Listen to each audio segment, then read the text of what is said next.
Alors bonjour à tous et bienvenue dans cette nouvelle vidéo. Donc aujourd'hui je vais vous expliquer pourquoi je ne regarde plus la TV depuis au moins 1 an et demi et justement non plus les informations depuis beaucoup plus longtemps que ça. Je pense que ça fait 5, 6, 7 ans bien fait que je ne regarde plus les informations. Je trouve qu'effectivement les informations c'est surtout fait de négatif, c'est surtout fait effectivement de faits mais déformés.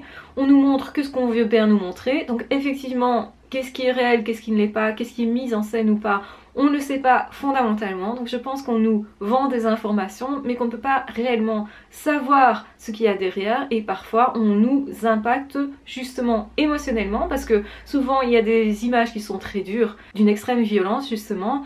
Et donc on nous donne un problème sans nous donner l'autorisation d'agir puisque c'est trop loin de chez nous ou parce que justement on se sent impuissant face à ce type d'événement.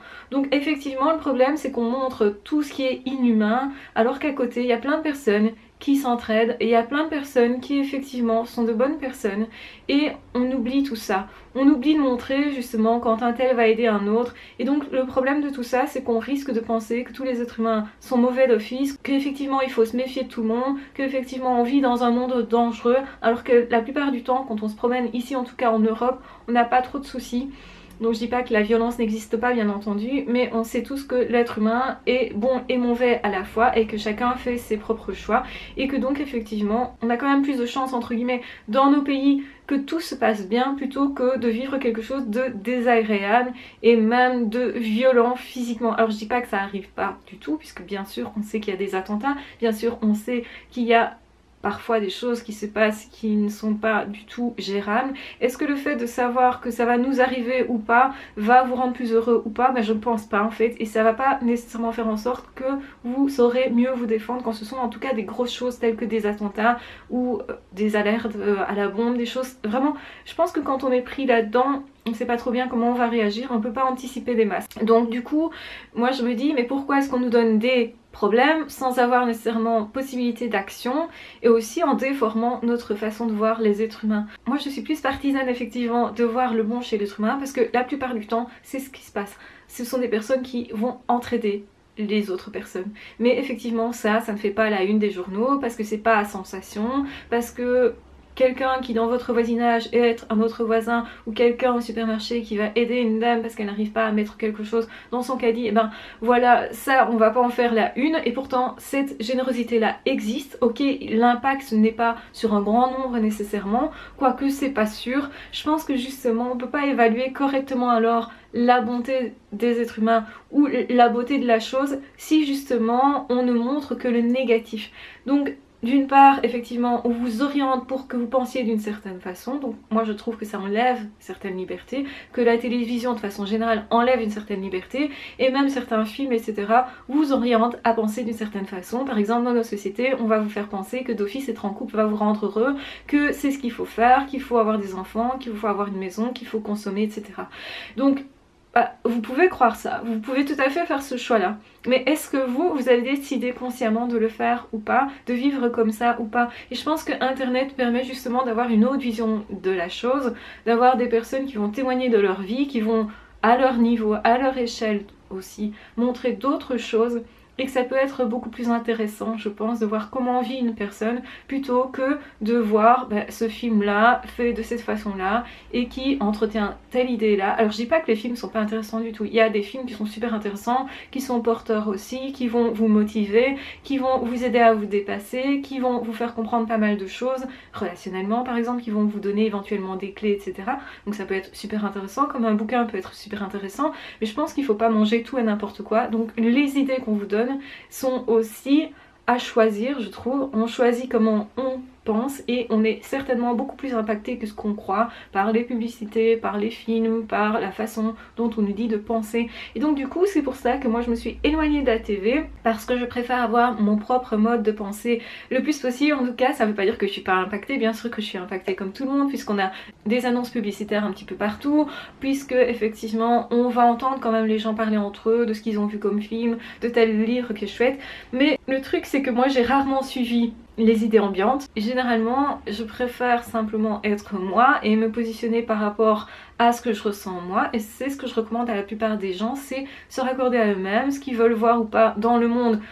Au final, c'est à eux à décider parce qu'au fond, ces personnes-là donc qui vous montrent un certain programme TV vont impacter vos émotions pour créer aussi une envie de voyeurisme, une envie de savoir plus sur telle ou telle chose. Et je trouve que quelque part c'est peut-être pas super sain pour vous. On vous donne des sentiments qui sont pas nécessairement des bons sentiments, on vous fait sentir impuissant notamment, et honnêtement moi j'aime pas du tout me sentir impuissante. J'aime pas du tout non plus souffrir parce que je vois des gens souffrir, et du coup les personnes qui vous montrent ce genre d'émission ne font pas attention que derrière l'écran il y a peut-être des gens qui sont plus sensibles que d'autres. C'est encore quelque chose qu'on a du mal à mettre en évidence. Il y a des gens qui sont plus sensibles, il y a des gens qui sont hyper sensibles et il leur faut peut-être 2-3 jours avant de passer à autre chose parce qu'ils ont vu un film comme ça, ou parce qu'ils ont vu une émission de TV comme ça, ou même parce qu'ils ont entendu ça à la radio, etc.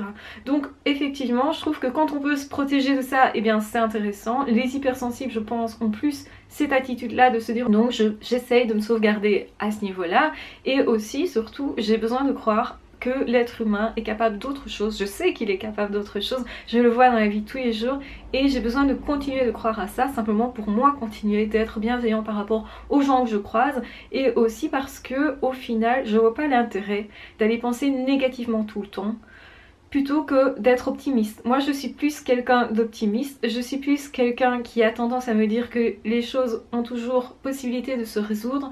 J'aime bien effectivement de résoudre des problèmes, mais justement je n'aime pas les situations dans lesquelles on ne peut plus rien faire. Mais généralement on vous donne pas les moyens d'action parce que vous connaissez pas les proches, parce que vous n'avez pas possibilité d'agir justement. Quand ça se passe autour de vous, même si c'est une situation peut-être tragique, vous avez beaucoup plus l'opportunité de voir comment agir. Vous allez vous poser la question, qu'est-ce que je vais faire de ça? Comment je peux agir? Comment moi ça va transformer ma vie? Comment je peux aussi moi peut-être remanier ma vie de façon à, quand on a perdu par exemple quelqu'un qui s'est suicidé, c'est tragique, mais on va impacter aussi les autres personnes que l'on connaît en se disant ok, j'ai peut-être un regret qui est de ne pas avoir dit à ces personnes que vraiment j'avais une estime fondamentale pour cette personne-là, et bien je vais peut-être le faire par rapport à d'autres personnes qui comptent vraiment pour moi, et je vais du coup me dépasser, je vais du coup changer ma vie et changer ma façon de voir les choses. Donc ça va avoir un impact qui est positif aussi, et quelque part je vais pouvoir agir. Mais quand vous voyez des émissions de TV, etc., des personnes que vous ne connaissez pas, c'est un petit peu impersonnel, et vous aurez tendance à vous dire ok, je vais essayer de plus trop ressentir de choses parce que ça m'impacte trop, donc du coup je m'anesthésie un peu. Du coup vous allez peut-être poser une question par rapport à vous-même qui est, est-ce que au final je suis toujours humain quand je fais ça?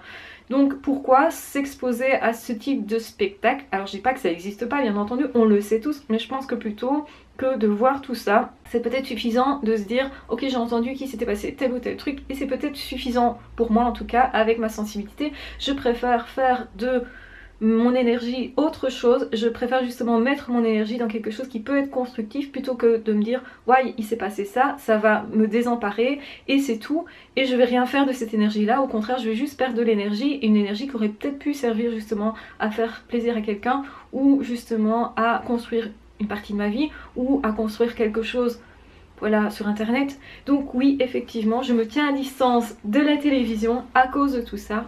Je pense que c'est à mon sens plus intelligent en fonction de qui l'on est. Il faut identifier est-ce que je suis sensible à ça ou pas, quel effet ça a pour moi, est-ce que c'est positif ou pas pour moi, est-ce que c'est positif ou pas pour les autres.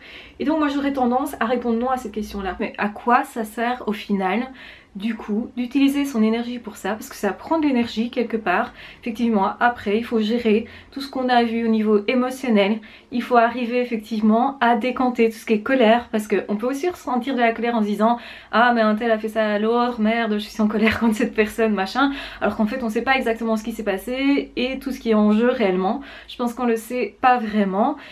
Et donc je parle des guerres et des choses comme ça, on ne sait pas au niveau politique ce qu'il y a derrière, on sait tous qu'il y a une affaire d'argent très certainement, et qu'il y a des personnes malheureusement qui sont prises pour cible et qui donc du coup sont devenues victimes. Mais ce qu'on ne nous dit pas non plus, c'est comment cette personne par exemple a réussi à rebondir, comment cette personne a réussi à vivre après ça.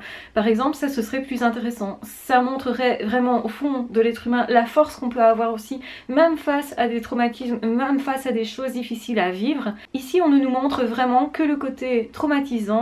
Donc il s'est passé ça, point barre, et après tu te débrouilles avec, en gros. Voilà, je vous embrasse très fort, je vous aime très fort, prenez bien soin de vous et on se retrouve très vite dans d'autres vidéos ou dans d'autres podcasts. Ah ciao, bye bye.